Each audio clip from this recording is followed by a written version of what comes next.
चलिए आज की इस वीडियो में हम लोग क्लास 12th के लिए होम साइंस यानी गृह विज्ञान का गेस वीवीआई ऑब्जेक्टिव क्वेश्चन को लेकर के आए हैं, जो कि आप सभी एग्जाम के लिए बहुत ही इंपॉर्टेंट है। हम लोगों का टारगेट है कि आप सभी इस बार एग्जाम में 400 प्लस नंबर को पार कर दें। हम लोगों का इतना टारगेट है और आप सभी को इस टारगेट को लेकर के चलना है। आप सभी वीडियो के अंत तक बने रहे। जितने भी क्वेश्चन हैं सभी आपके एग्जाम के लिए काफ़ी इंपॉर्टेंट है। आज का पहला क्वेश्चन आता है, माँ के स्तन से निकलने वाला पहला दूध क्या कहलाता है। यानी कि माँ के स्तन से जो निकलने वाला पहला दूध होता है वो क्या कहलाता है। बहुत ही इंपॉर्टेंट क्वेश्चन है, आपके एग्जाम में बहुत बार आया हुआ है। किसी को भी क्वेश्चन का आंसर पता होता है तो अपने क्वेश्चन को कमेंट बॉक्स में देते हुए चलेंगे और अंत में बताना है कि आपने कितने क्वेश्चन का आंसर जो है सही किया है।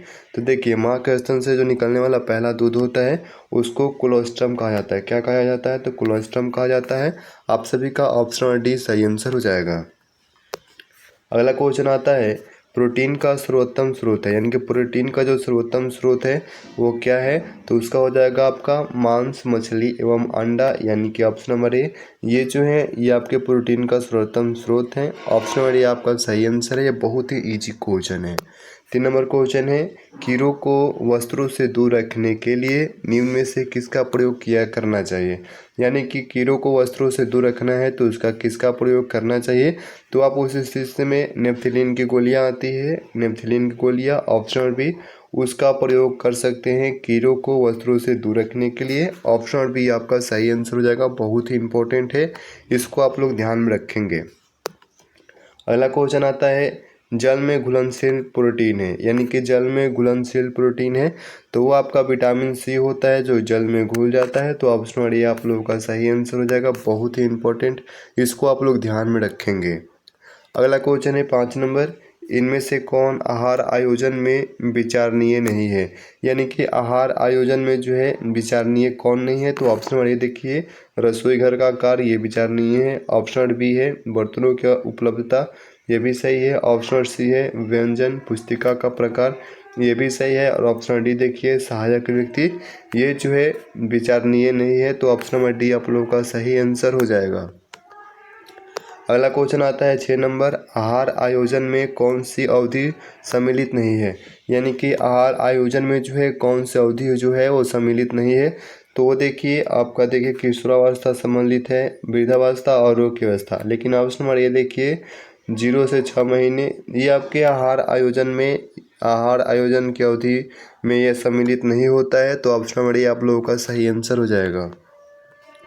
अगला क्वेश्चन आता है, दालों में सबसे अधिक मिलता है। दालों में जो होता है वो सबसे अधिक क्या मिलता है। तो दालों में सबसे अधिक मिलता है आपका प्रोटीन। ऑप्शन नंबर सी, यानी कि दालों में सबसे अधिक क्या मिलता है। तो दालों में सबसे अधिक प्रोटीन मिलता है। ऑप्शन नंबर सी सही आंसर हो जाएगा। अगला क्वेश्चन आता है 8 नंबर, दूध का अच्छा स्रोत है। नहीं, दूध जो है वो अच्छा स्रोत है। किसका अच्छा स्रोत है। तो दूध आपका कैल्शियम का जो होता है, यानी कि ऑप्शन नंबर ए, कैल्शियम का जो होता है ये अच्छा स्रोत होता है। ऑप्शन नंबर ये आप लोगों का सही आंसर हो जाएगा। इसको ध्यान में रखेंगे, होम साइंस से इससे अलग क्वेश्चन बिल्कुल नहीं आएगा। ये आप लोगों को अच्छी तरीके से याद कर लेना है, ठीक है। आयोडीन की कमी से होने वाला रोग है, यानी कि आयोडीन की कमी से होने वाला रोग बहुत ही इंपॉर्टेंट है। एग्जाम में पूछा हुआ था, आपके पिछले एग्जाम में आया हुआ था। आयोडीन की कमी से होने वाला रोग जो है वो कौन सी है।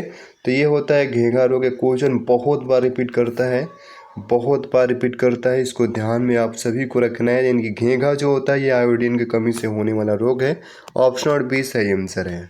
10 नंबर क्वेश्चन आता है, हरी पत्तेदार सब्जियां में पाया जाता है। यानी कि हरे पत्तेदार जो सब्जियां होती है उनमें क्या पाया जाता है। तो उनमें पाया जाता है आपका खनिज लवण। क्या पाया जाता है।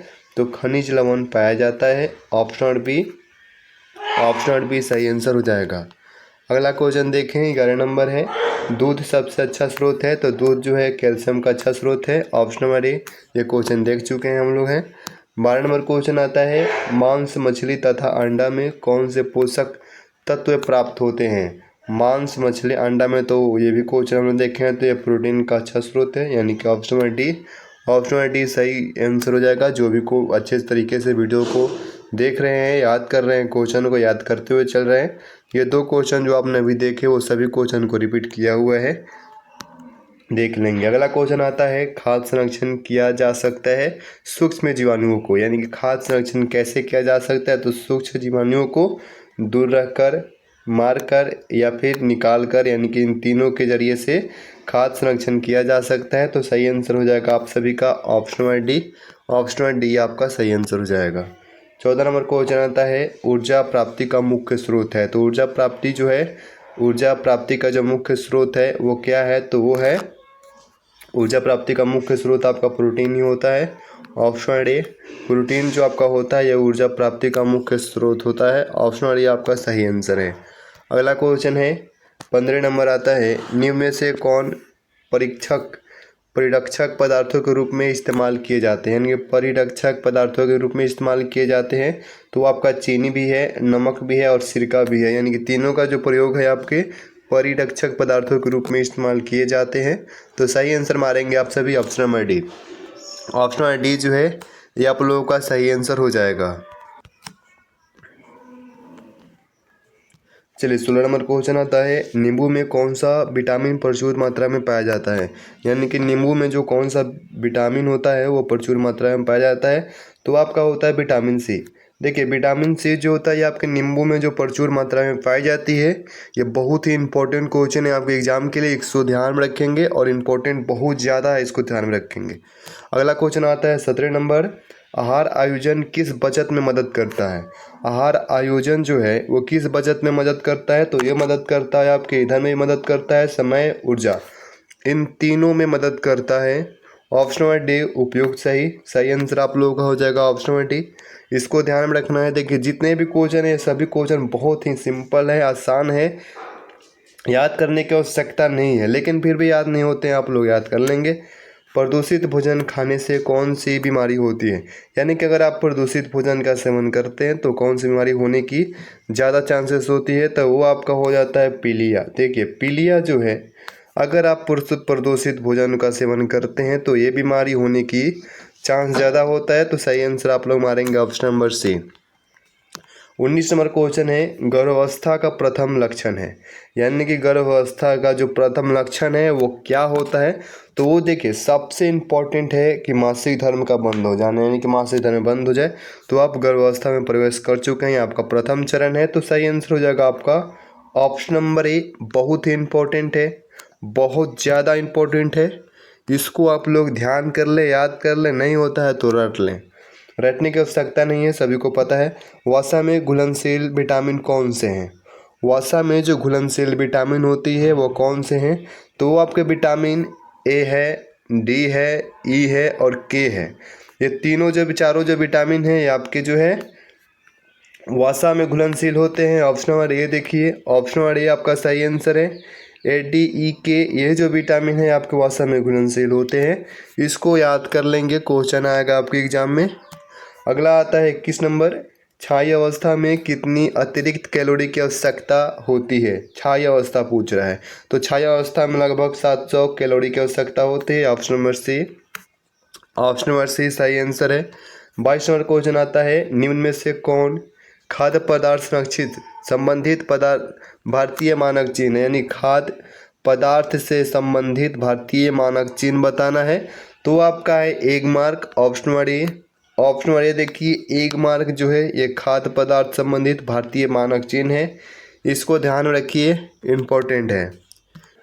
चलिए 23 नंबर क्वेश्चन आता है संतुलित आहार न ग्रहण करने से क्या प्रभाव पड़ता है, यानी कि अगर आप संतुलित आहार को ग्रहण नहीं कर पा रहे हैं तो क्या क्या प्रभाव जो है ये आपके शरीर पे पड़ सकता है। तो वो हो जाएगा आपका सबसे पहला जो होता है वो आपके शारीरिक शक्ति का कम हो जाना, और निश्चित है जब कम होगा तब भार में कमी आएगी, कमजोरी भी आएगी, यानी कि तीनों प्रभाव आपके शरीर पर पड़ेंगे, निश्चित है। ऑप्शन डी उपयुक्त सभी, यानी कि जो सभी आपके ऑप्शन हैं वो सभी सही हैं अगर आप संतुलित आहार ग्रहण नहीं करते हैं तो। 24 नंबर क्वेश्चन आता है थकान महसूस होने का कारण है शरीर में, यानी कि अगर आपको थकान ज़्यादा महसूस हो रही है तो क्या कारण हो सकते हैं। तो देखिए सबसे ज़्यादा भारी जो कारण होता है, सबसे अच्छा कारण होता है वो आपका कैलोरी की कमी हो जाती है, यानी कैलोरी की कमी हो जाएगा, कैलोरी का कमी होगा, थकान महसूस होगी, ये निश्चित है। ऑप्शन डी आप लोगों का सही आंसर है। अगला क्वेश्चन आता है 25 नंबर भारत की स्वास्थ्य समस्या क्या है, यानी कि भारत की जो स्वास्थ्य समस्याएं हैं वो क्या क्या समस्याएं हैं। तो वो है आपका, देखिए क्या क्या ऑप्शन है। संक्रामक रोग की समस्या, भारत की स्वास्थ्य समस्या है, बढ़ती जनसंख्या की समस्या, पोषण की समस्या, भारत की स्वास्थ्य समस्या है। स्वास्थ्य समस्या पूछ रहा है भाई, स्वास्थ्य समस्याएं क्या क्या हो सकती है। संक्रामक रोग की समस्या, संक्रामक रोग की समस्या भारत की स्वास्थ्य समस्या है। बढ़ती जनसंख्या की समस्या, पोषण की समस्या। हमको लगता है ये तीनों आपके ऑप्शन जो हैं सही हैं, बिल्कुल तीनों ऑप्शन आपको सही लगता है हमको। ये तीनों जो हैं भारत की स्वास्थ्य समस्या है, ये तीनों आपका सही आंसर हो जाएगा। यहाँ पे ऑप्शन नंबर डी होगा इनमें से सभी, तो सही आंसर आप लोग मारेंगे ऑप्शन नंबर डी। अगला क्वेश्चन आता है 26 नंबर, विटामिन बी की कमी से बच्चों को कौन कौन सा रोग होता है। यानी कि विटामिन के की कमी से बच्चों में कौन कौन सी रोग हो सकती है। तो वो रोग होता है, एक विटामिन बी की कमी से होने वाला रोग है वो है बेरी। ये निश्चित है कि बेरी अगर विटामिन बी की कमी होती है तो बेरी ये बच्चों में रोग होगा, निश्चित है। किसी में भी हो सकता है अगर विटामिन बी की कमी होती है तो सही आंसर हो जाएगा option number D. Option number D आपका सही आंसर है। अगला क्वेश्चन आता है 27 नंबर, ब्याज एवं लाभांश पारिवारिक आय का कौन सा प्रकार है। प्रकार बताना, यह क्वेश्चन आपके एग्जाम में निश्चित है आएगा। ब्याज एवं लाभांश पारिवारिक आय का कौन सा अच्छा प्रकार है। कौन सा प्रकार पूछ रहा है, प्रकार कौन सा है, तो वो प्रकार है अप्रत्यक्ष वास्तविक आय। अप्रत्यक्ष वास्तविक आय ये आपका प्रकार हो जाएगा। ऑप्शन नंबर सी आपका सही आंसर है।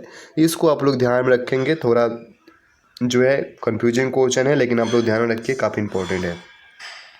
अगला क्वेश्चन आता है 28 नंबर, भारत में विश्व शौचालय दिवस किस दिन को मनाया जाता है। ये क्वेश्चन आएगा, ये भी इम्पोर्टेंट है, आया हुआ था आपके पिछले एग्जाम में क्वेश्चन आया हुआ था। इसको जितना हो सके आप लोग याद कर लेंगे भाई। भारत में विश्व शौचालय दिवस मनाया जाता है ये आपके 19 नवंबर को। कब मनाई जाती है, तो 19 नवंबर को भारत में विश्व शौचालय दिवस मनाया जाता है। ऑप्शन नंबर ए सही आंसर है। 29 नंबर क्वेश्चन आता है, विटामिन डी की कमी से कौन सी बीमारी होती है। अगर विटामिन डी की कमी हो जाए तो कौन कौन सी बीमारी हो सकती है, तो निश्चित है विटामिन डी की कमी होगा तो आपका रिकेट्स ये है बीमारी है, निश्चित होगा। ऑप्शन नंबर सी आपका सही आंसर हो जाएगा।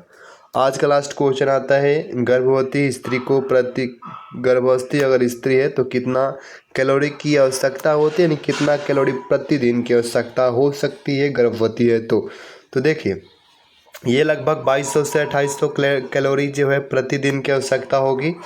ऑप्शन नंबर सी, इस क्वेश्चन को गांठ बांध लेंगे। ये इतना इम्पोर्टेंट है एग्जाम के लिए कि आपको बताया नहीं जा सकता है। गर्भवती जो है ये इनसे संबंधित जितने भी क्वेश्चन आपके एग्जाम में आएंगे निश्चित है ये आएंगे, आपको ध्यान में रखना है। और आपसे वीडियो को लाइक करें, जो भी आपके छात्र हैं, दोस्त हैं, आपके साथ पढ़ने वाले हैं, उनके साथ वीडियो को शेयर कर दें ताकि वो भी इस वीडियो का लाभ ले सकें। मिलते हैं अगले वीडियो में, धन्यवाद।